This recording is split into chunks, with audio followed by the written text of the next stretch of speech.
Welcome to Subramani.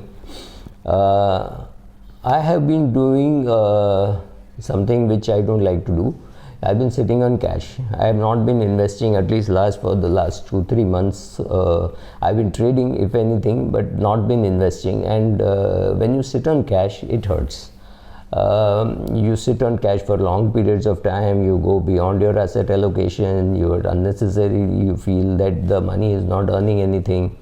But I know one thing, the cash that I am sitting on is something which is going to be available to me for investing. For example, about CARE, I shared about it.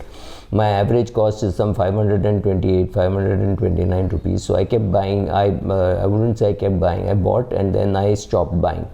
Now, if I had continued to buy, I would have bought it at 500, at 470, 480, 460, maybe 420. I could have bought continuously.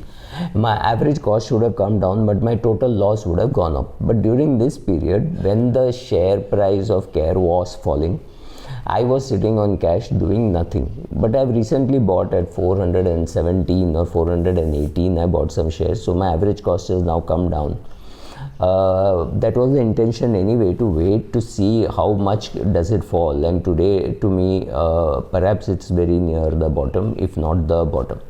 Similarly, many shares to me look very attractive, and I always felt tempted to buy at a particular price, say at 430, 440. I was very tempted to buy Asahi India Glass, but my broker held my hand and said, no, still prices will fall. And yesterday, yes, it was at about 401 or 402. So it has fallen. So the cash allows you to buy shares which are falling, but the patience required to hold on to the cash, because when you have the cash, you don't have to sell anything, liquidate from a fund and bring it. You don't have to do anything. You have the money there, so you have sold, you've got your credit, you've not yet collected it from the broker, or you've collected it from the broker and it is lying in your savings account. So there is huge temptation to keep buying at a lower rate, because otherwise it's very difficult for the mind to accept that at 530 it was a bad buy, right?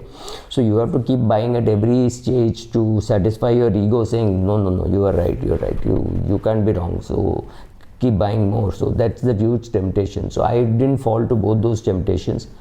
I have not initiated any new purchase for quite some time now. Though, like I said, I bought and sold, I've traded even in IT stocks, but otherwise overall to me the market didn't look good. Even now the market doesn't look too good. In fact, the shares which I want to buy, I have already earmarked. I've decided at what price to pay, at what price to buy. So I keep putting those buy orders also. Suppose the share price today for some share is 400 rupees, and I have been told by my advisor that it is worth buying at 380. Then I just go and put a open transaction at 379, which is good till date or good till cancelled. So it just stays there. So on a particular day, if the share price comes to that price, I'll buy it. Otherwise, I'll just wait. It does not hurt my ego that I could not buy it at the price at which I want. I have enough patience, right? So the advantage of cash is allows you to sit for long periods of time doing nothing, because you're not worried about the opportunity cost of how you could have deployed it here, sold there, etc. It's not always that you can see all sides of the transaction. When you're buying a particular share at 65 rupees thinking you'll sell it at 350, it doesn't matter whether it goes to 75, 80, 90, whatever is your appetite, whatever the sizing that you want to do, you should go ahead and do. But sitting on cash for long periods of time preserves capital. You have to look at it as a capital preservation exercise rather than trying to get a yield asset, because it's not an yield asset, but it's a very, very convenient convenience asset, right? Whenever you want, you can move out. Whenever you want, you can move in. And moving into cash at a time when everything else is booming requires guts, and not very many people are willing to do that. So if you can do that, if you can sell when everybody else is being fearful or greedy, whatever you want to call, those words are all interchangeable if you ask me.